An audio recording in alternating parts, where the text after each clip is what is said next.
Hey guys, and welcome back to another Sonic Academy tutorial. In this one we're going to have a look at the Portamento function inside Kick 2. This function was put in for trap producers and for people who are sort of hacking the plugin itself and want to sort of just pitch bend with bass things and things like that there. So you can do a pitch slide between two notes. So if you go to the trap section, you'll notice that the presets in here all have the key tracking enabled, which allows you to play the notes and it'll track the pitch depending on what note you've played there. So if we put 2 in here, for example, we've got C2 and F1.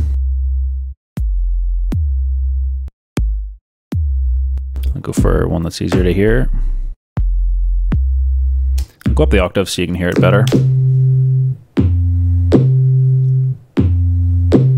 So you can see there it's tracking between these two notes. So in some trap music, you'll have that sort of bend down to the next note. And the Portamento function on the right here is constantly enabled in Kick 2, but you need to have a time set for you to hear it.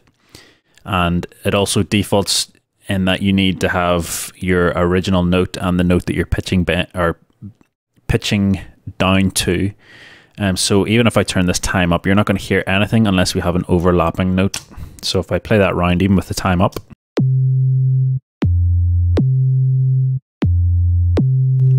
but what we can do is turn the slide control on, and what will happen is it'll use the last note in its memory and it'll pitch bend to the next note that you've selected. So if I go for C3 and our following note F2, then it's going to pitch from that C3 note down, depending on it. The length of time it takes to do that is the time that you set in here.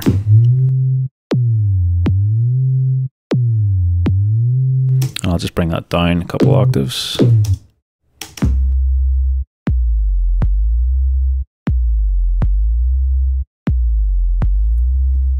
So that's how you can get a bend between the two notes like that.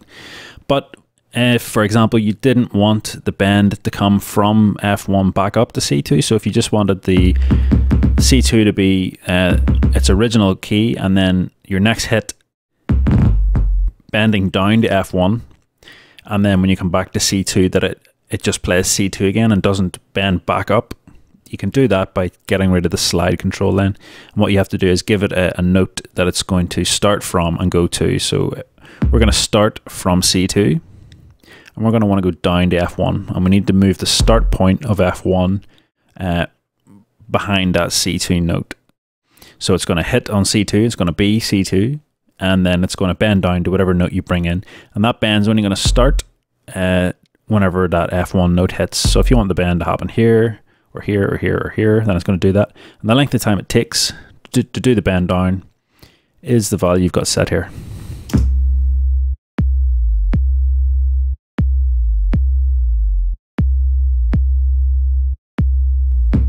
So you can hear there, we can delay the pitch bend, or we can have it right at the start, as long as it's just after C2.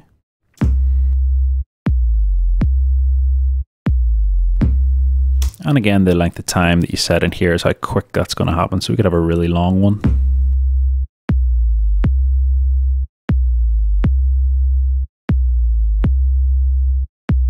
Or we could have a really short one.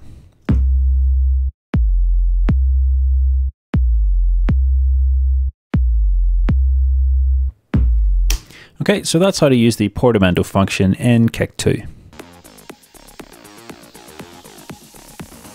Thanks everybody for watching, commenting and indeed liking. We really do appreciate all the support we get here on our Sonic Academy YouTube channel. So if you found this video super useful, please, we'd love you to hit the subscribe button. We update the YouTube channel every week with new content. And if you want to watch some more relevant content, just click on the videos beside me.